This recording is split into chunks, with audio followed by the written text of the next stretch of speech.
Hello students, good morning. BA second year की भूगोल की क्लास में स्वागत है आप सभी का। तो इसमें हम द्वितीय प्रश्न पत्र राजस्थान का भूगोल का अध्ययन कर रहे हैं। तो राजस्थान का जो अपवाह तंत्र है वो हम पढ़ रहे हैं और इसमें अरब सागर में गिरने वाली जो नदियां हैं बंगाल की खाड़ी में गिरने वाली नदियों का अध्ययन हम कर रहे हैं। तो जो चंबल नदी है पिछले वीडियो में वो हमने पढ़ी थी। आज हम बनास नदी पढ़ेंगे। देखो बनास नदी है, ये राजसमंद के खमनोर पहाड़ी है, वहां से इसका उद्गम होता है। पहले तो देखो जो बनास नदी है इसे वन की आशा और मेवाड़ की गंगा भी कहते हैं और राजस्थान में प्रवाहित होने वाली सबसे लंबी नदी है ये। इसकी लंबाई 480 किलोमीटर है लगभग और राजस्थान में ही प्रवाहित होने वाली सबसे लंबी नदी है। तो उद्गम देखो इसका राजसमंद जिले से होता है। राजस्थान के राजसमंद जिले में खमनोर पहाड़ी है, वहां से इसका उद्गम होता है। और जो बनास है ये चंबल की सबसे बड़ी सहायक नदी है। जो बनास नदी है ये अपना जो जल है चंबल नदी में गिरा देती है सवाई माधोपुर में। ये चंबल नदी है।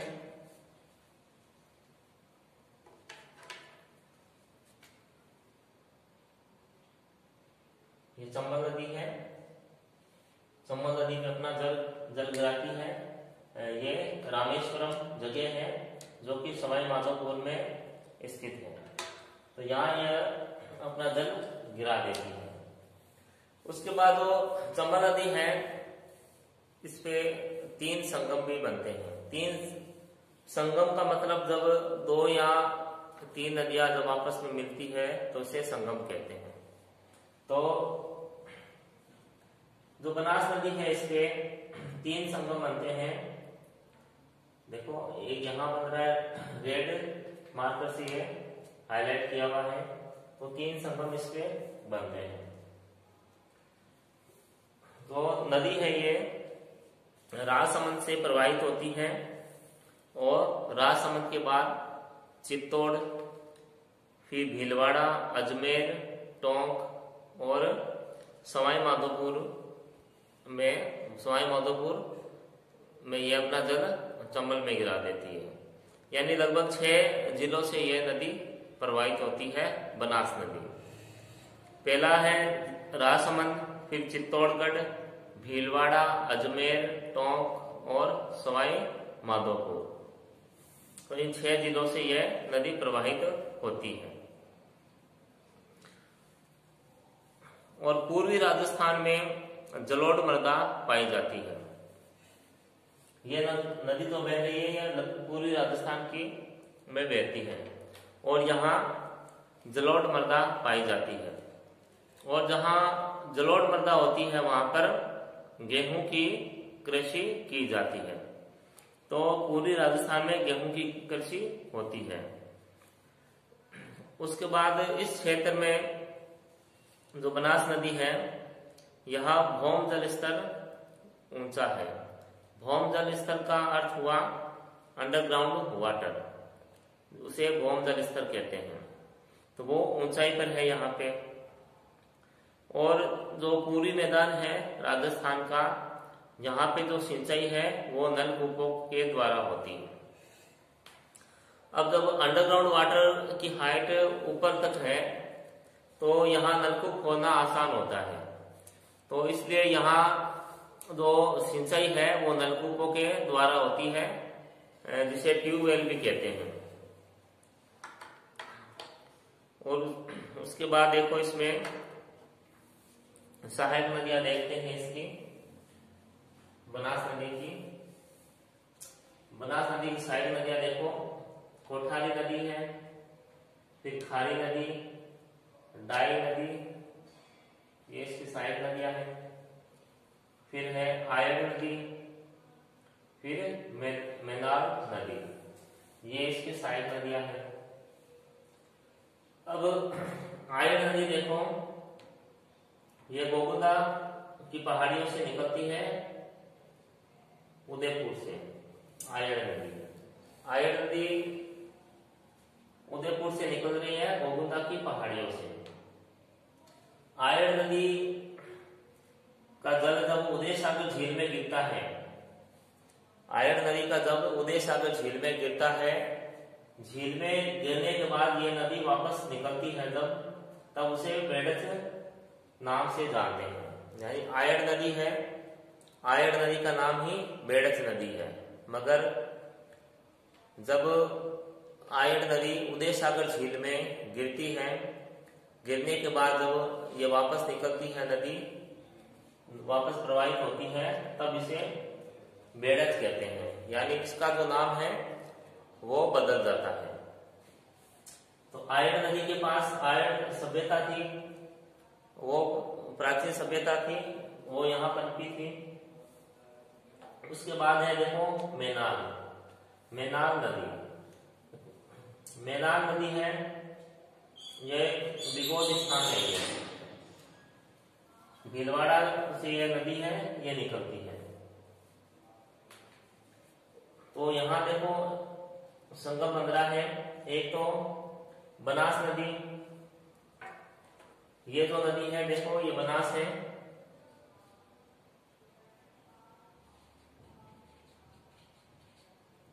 बनास नदी है, एक बनास नदी, एक मेनाल नदी और एक आयड़ या बेड़च नदी। देखो ये यहाँ मिल रहे हैं, भीलवाड़ा के विगोद स्थान पर ये मिलते हैं। तो विगोद स्थान पे ये मिलते हैं, तो यहाँ एक संगम बनता है।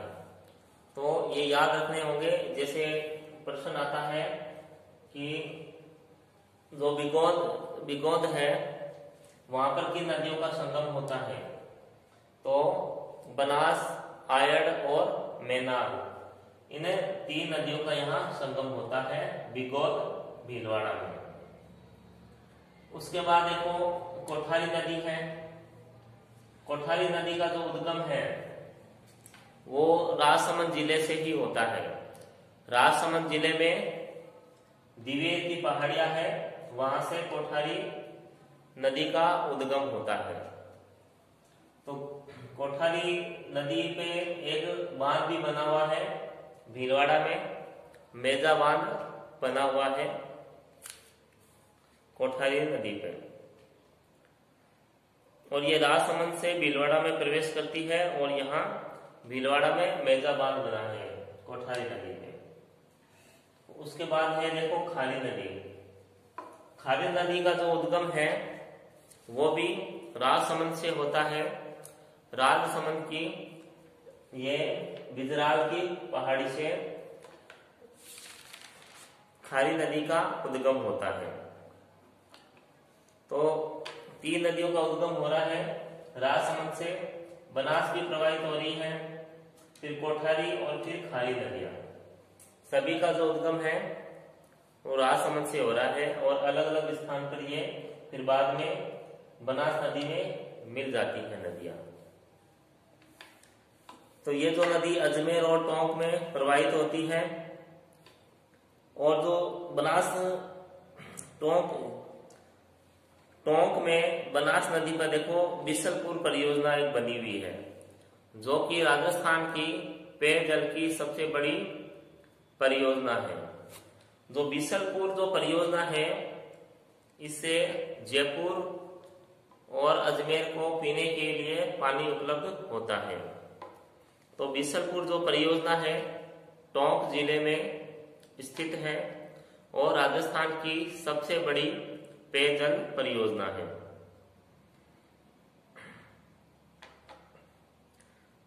बनास, खारी, डाई, इन तीनों नदियों का भी संगम टोंक में बनता है, जिसे राजमहल के नाम से जाना जाता है।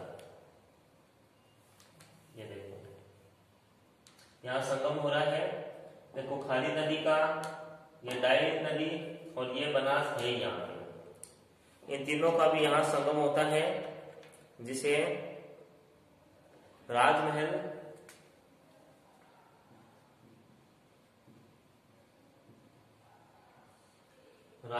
नाम दिया गया है यहाँ। ठीक है, एक तो बिगोद में संगम हो गया, एक राजमहल में संगम हो गया इनका टोंक में। उसके बाद जो नदी है, एक डाई नदी भी इसमें आके मिलती है। उसके बाद देखो ये जो बनास नदी है, ये चंबल नदी में अपना जल गिरा देती है। और ये तो पिछले वीडियो में आपको बता दिया था पूरा। एक सीप नदी भी मिलती है इसमें, और एक बनास और एक चंबल, तीनों नदियों का संगम होता है रामेश्वरम नामक स्थान पर सवाई माधोपुर में। ठीक है, तो इस तरीके से ये बनास नदी का पूरा क्षेत्र है, और ये तीनों संगम भी बता दिए हैं। आप चाहो तो इसका स्क्रीनशॉट ले सकते हो।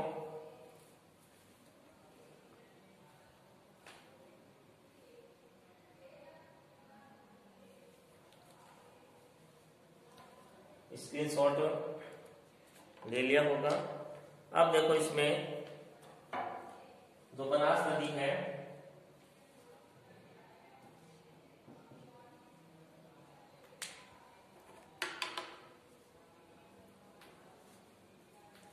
बनास नदी है, देखो इसे वन की आशा भी कहते हैं, वन की आशा और मेवाड़ की गंगा, ये इसके उपनाम है बनास की नदी के।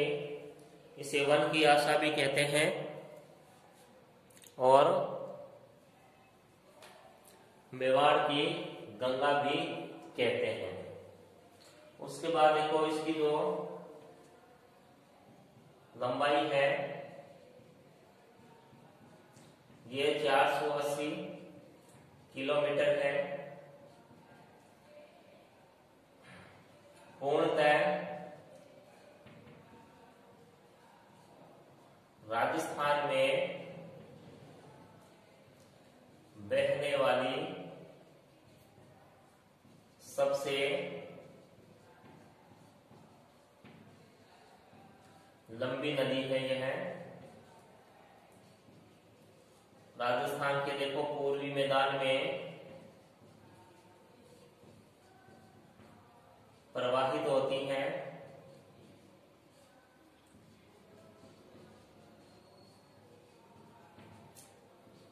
यहाँ का मतलब है जो पूर्वी मैदान है वहां पे देखो जलोढ़ मृदा पाई जाती है।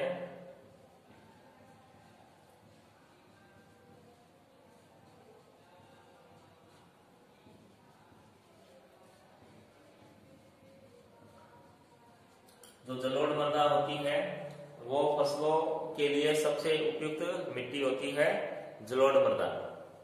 तो जलोढ़ जहाँ मिट्टी पाई जाती है वहां देखो गेहूं की फसल होती है, गेहूं की। और यहाँ जो भौम जल स्तर है वो ऊंचा है। तो यहाँ जो देखो सिंचाई है नलकूपों के द्वारा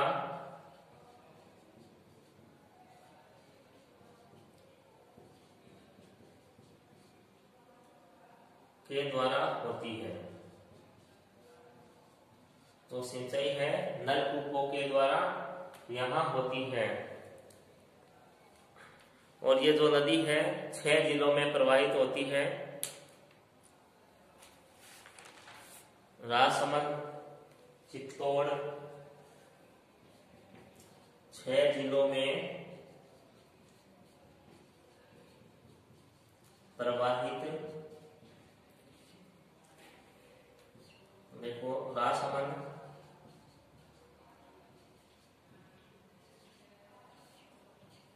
फिर चित्तौड़,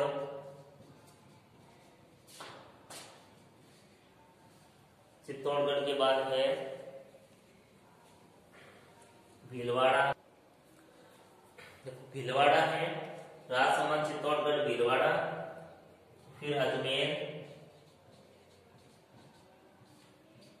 अजमेर के बाद है टोंक, टोंक के बाद सवाई माधोपुर,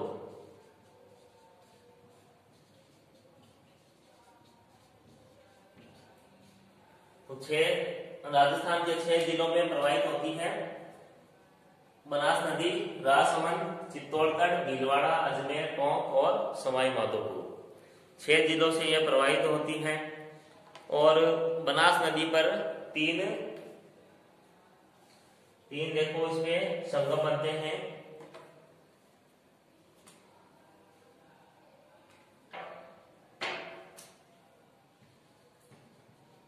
तीन संगम बनते हैं।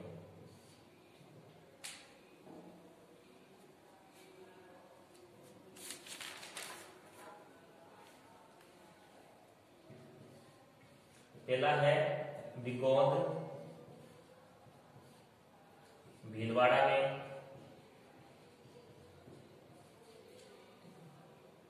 इसमें नदियां कौन सी है ये देखो मैप से पता चल जाएगी सारी, बनास, आयड़ और मेनाल।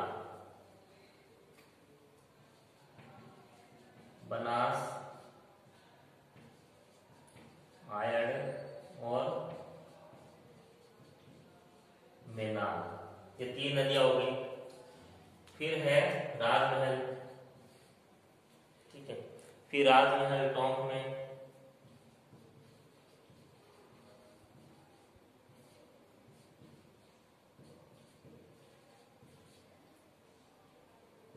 यहाँ देखो ये राजमहल टोंक में,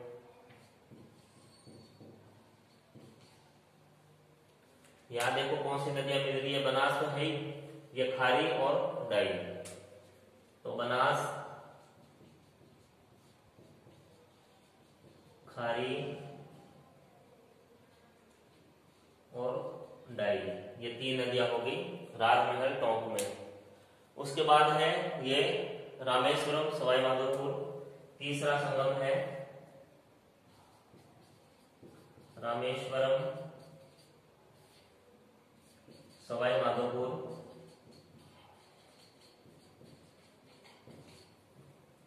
यहाँ पे देखो बनास है, चंबल और सीप नदी,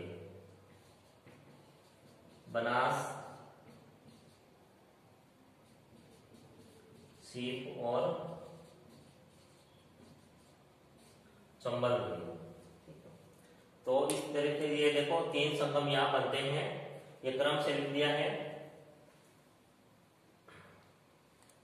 तीनों संगम यहाँ लिख दिए हैं। उसके बाद देखो इसकी कुछ सहायक नदियां हैं। सहायक नदियों में देखो सबसे पहले बेड़स नदी या आयड़ नदी आती है।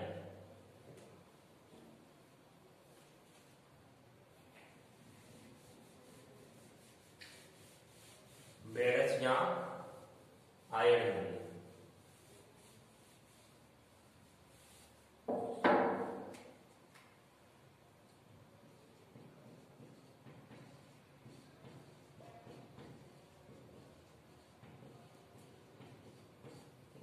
देखो इसका देखो उद्गम कहां से हो रहा है, बेड़स नदी का, ये उदयपुर गोमुंदा की पहाड़ी से उद्गम है, गोमुंदा की पहाड़ी उदयपुर से। तो उदयपुर में उदय सागर झील के बाद इसका नाम बेड़च हो जाता है।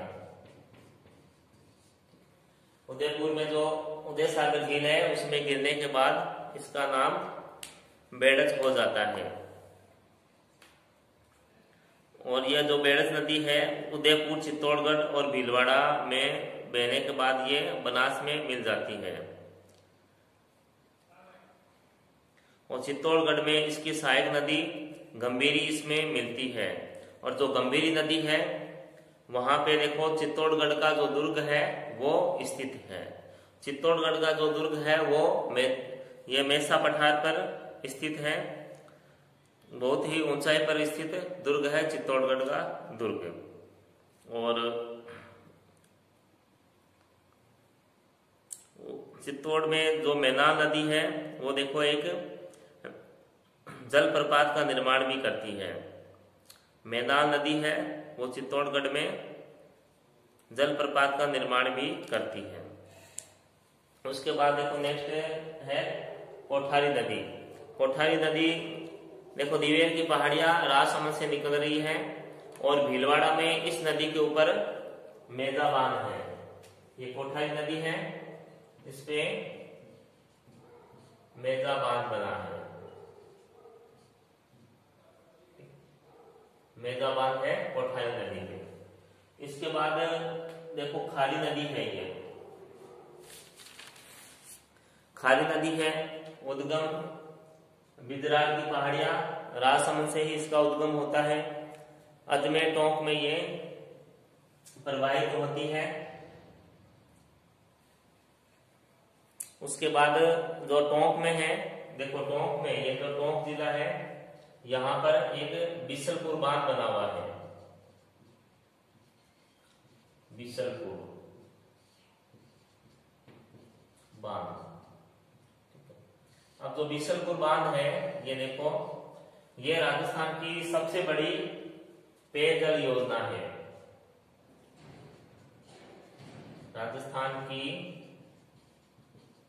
सबसे बड़ी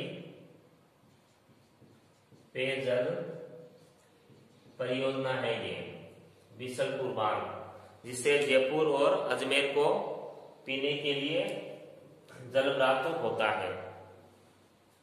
उसके बाद है ये मैनाल नदी है, ये भी ठीक है, ये मैनाल होगी इधर से, ये बेड़थ भी होगी, ठीक है। तो इस तरीके से ये जो बनास नदी है इसका अध्ययन हमने कर लिया है। और जो बनास नदी है चंबल में गिरती है, चंबल आगे जाके यमुना में गिरती है, और जो यमुना है वो गंगा में मिल जाती है। और जो गंगा नदी है वो अपना जल है बंगाल की खाड़ी में गिराती है, ठीक है। तो ये सारा गंगा का अपवा तंत्र में आता है, ठीक है। तो आज के लिए इतना ही। स्क्रीनशॉट कुछ लेना चाहते हो, कुछ बाद में लिखा है मैंने, वो ले सकते हो। तो आज के लिए इतना ही, तब तक घर पे रहें, स्वस्थ रहें, धन्यवाद।